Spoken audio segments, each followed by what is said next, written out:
I, 22M, and my girlfriend, 22F, have been together for 5 years. We've been together since high school, and until recently, I've always considered her to be my future wife. I've even bought a ring and was planning on proposing over the coming months. Well, last weekend it was my girlfriend's best friend's birthday. She and her friends booked a private lounge at a club. Obviously, I didn't go since 1. I wasn't invited, and 2. I hate clubbing or anything associated with that. I was actually looking forward to spending an evening alone and just binging Netflix or something. Well, my GF left around 9 p.m., and I just crashed on the couch and watched some YouTube. Well, around 11 p.m., I started to feel this distinct stomach pain. The same pain you experience when someone hits you in the nuts. It wasn't bad at first, and I just thought my body was playing some tricks on me, but in the span of about 5 minutes, the pain just kept getting worse until I was basically stuck in the fetal position on the couch. Again, initially, I just thought the pain would go, but then I pulled down my pants, and it felt like my right testicle was starting to swell. The moment I tried to get up and grab my phone to inspect whatever the fuck was happening to me, I just collapsed to the floor. That was probably the worst pain I've ever felt in my life. Imagine being pelted in the nuts over and over again. I did manage to crawl to the table next to the couch to get my phone. I immediately tried calling my GF, but she declined my call. I then texted her that something was wrong and she could come home immediately. The club she went to is like a 5-minute walk from our apartment. I just put the phone down and started throwing up because of the pain. After throwing up for like a minute, it felt like the pain started to cool down a bit, and I grabbed my phone again, and that's when I saw her response. She just replied with a "what is it?" I tried calling her again, but as expected, she just declined again. I then texted her that I need to go to the hospital now. She then asked for what, and I just replied with "my balls hurt." I then just dialed for emergency services. I explained my situation to the emergency responder, and she asked if there was somebody that could drive me to the hospital, and I stupidly said yes. I thought my GF would be home soon, and she would drive me to the hospital. I felt embarrassed to call an ambulance because my balls hurt. After I told the emergency responder this, she then told me that she would call me again in 10 minutes to make sure I was being driven to the hospital. I then put down the phone and went back to vomiting on our carpet. Again, after the pain went away for a bit, I checked my phone and saw that my GF just responded with laughing emojis. I again tried to call her, but as expected, she just declined again. She texted me that this wasn't the time to play games, and she then told me that if I texted or called her again, she would block my number. I again tried calling her, but she declined again, and when I tried calling her a second time, I realized she actually blocked me. I went back to curling up on the floor, and now I started shivering. At this point, I didn't care about being embarrassed and just called emergency services again and asked for an ambulance. It felt like an eternity, but the ambulance eventually came and rushed me to the hospital. I don't remember much of surgery since I was sedated, but I remember waking up eventually, and my right testicle was being stitched together. The doctor informed me that I had a testicular torsion, and I was extremely lucky to reach the hospital in time. I could have easily been forced to surgically remove my testicle. I checked my phone and saw the missed calls and messages my GF left me.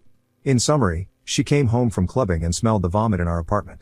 When she saw the vomit on our carpet, she got mad and tried searching the apartment to find me. When she realized I wasn't there, only then did it hit her that I was actually being serious. I just texted her in which hospital I was staying in and my room number, then went to sleep. I woke up the next morning and saw my GF sleeping on a couch next to my bed. After she woke up, she started bombarding me with apologies. She thought I was joking, that I was trying to ruin their night, etc. I didn't have the energy to argue, so I just kept quiet. I was beyond hurt by what she did, and I wanted to break up with her then and there. Why the fuck would somebody ignore messages where their partner is begging them to come home? Not only that, she stayed in the club until 3 a.m. and didn't even consider going home to check on me. She did stay with me in the hospital for the remaining 2 days I was admitted there and did take good care of me, but I was still beyond pissed at her. Ever since coming home yesterday, I've been wanting to dump her, but at the same time, I feel like she genuinely thought I was joking and made a mistake. I feel conflicted and don't know how to proceed in this situation. Wibta, if I dumped her? Am I overreacting? How would you guys navigate this mess? Edit, just to clarify. No, I never had an issue with her going out in the first place or have ever pulled pranks for her to come home from a night out. And BTW, thank you guys so much for the support. I'm beyond blown away. Comments, Poncho_2504. This is a weird one. If someone texts me telling me they need to go to the hospital because their balls hurt, I'd think they were out of their mind. If they text me telling me they're in excruciating pain, vomiting on the floor and feeling like their balls are being repeatedly ripped from their body, I'd be there in minutes. Local record 7707, NTA. Not walking a total 10 minutes to check on your so after your texts is nuts unless you've cried wolf before. Edit, I'm not insinuating it was a recurring event. I don't condone drunk driving. Walking to check on op was what I said and meant. Sad_wind 8580, even if she thought you were joking, you deserved a phone call. Your partner should be worried about you versus why are you ruining my night? Have you ever done this before? She could have called to confirm something was or was not wrong when you said hospital. I would really consider if you went to continue this relationship. She prioritized partying over a phone call, heard hospital and still blocked you, and was planning on yelling about the vomiting. I wish you well in your healing. Low beams, former paramedic here. Dude, when you're in that level of pain, don't call your fucking GF. Call emergency services. There's nothing to be embarrassed about. Oh, and NTA, but your GF is. They have a strong disconnect in communication styles. If they get married before figuring it out, they're going to blame each other. What is her communication style in this scenario? I don't think there's enough info on how they communicate. My wife absolutely would laugh at me if I said my balls hurt, but would also drop everything if I told her I was serious. If OP has never had an emergency in this relationship, especially being so young, it's not unreasonable to assume their GF thought it was a joke. This can be an excellent moment for discussions. OP. She did stay by you and clearly feels awful about her initial reaction. You never need a reason to end a relationship, but if you have a desire to stay, use this as a chance to set up clearer communication. Jokes are well and good, but blocking is too far going forward. That also means when you are joking, you need clarity on what's too far, so blocking isn't required. NTA, sorry someone cast testicular torsion on you. Update, first of all, I just want to thank all of you for the amazing support. It's been quite overwhelming, to be honest. I have so many unread messages, so please, guys, give me some time. I promise I'll respond to all of them. First of all, I would like to clear up some misconceptions brewing in the comment section of my last post. No, I have never pulled any malicious pranks on my girlfriend to get her to come home early from a night out or anything. Neither do I have an issue with her going out, as long as she doesn't come home at like 6 a.m. And no, I've never blown up her phone like that while she was out with friends. We usually go out together since we share the same friend groups. Here are mine and her messages from WhatsApp in order since people thought I just texted her my balls hurt or something. Translated. 1. Me, declined my first 2 calls. Her name, please come home something is wrong. 2. Her? Can't talk RN. What is it? 3. Me, tried calling her again. I need to go to the hospital. 4.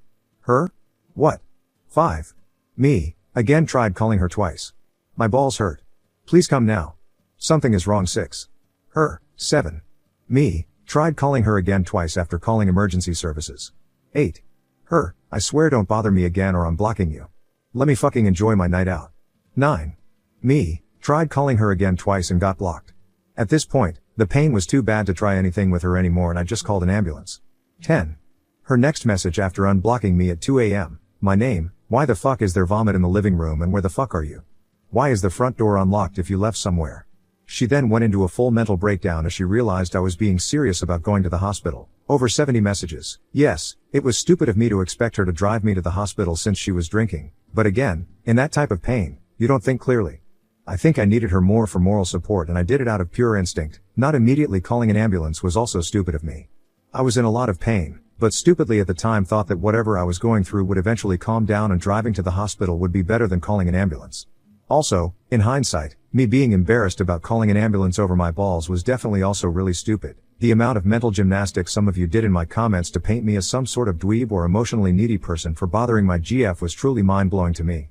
I promise you if my GF was in my position and I ignored her, none of you would be defending me. Now for the update. Thank for all those who wished me a speedy recovery. I'm doing much better now.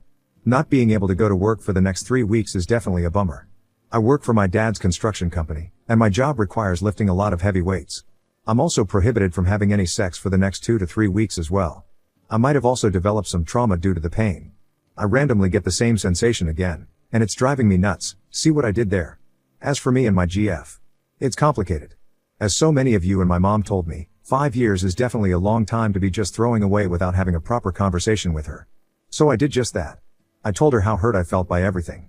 I mentioned the following points: her ignoring my messages and declining my calls. Yes, clubs are loud, but where I'm from there are smoking areas where you can definitely have a conversation over the phone. Blocking me after I tried calling her. Her not checking on me once even though the club she went to is only a 5-minute walk from our apartment. Her being angry about the vomit instead of being concerned.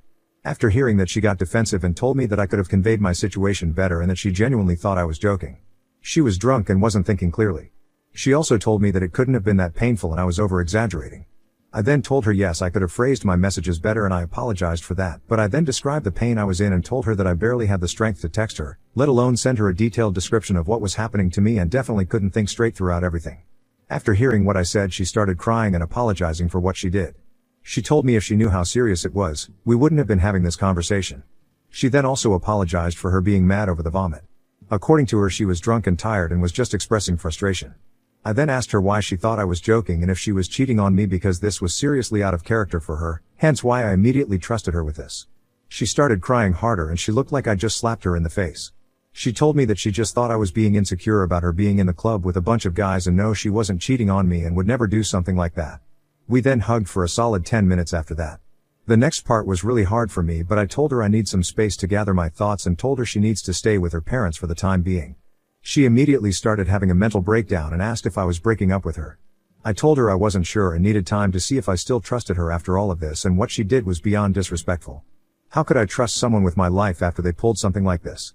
I then told her that we are young and this mess was mostly caused by our immaturity. This entire situation was an important life lesson for the both of us regardless if we stayed together. After begging a bit more, she then put her head down and started packing a few essentials. Before leaving, she told she would be willing to do anything to make up for this and that I could take as much time as I needed.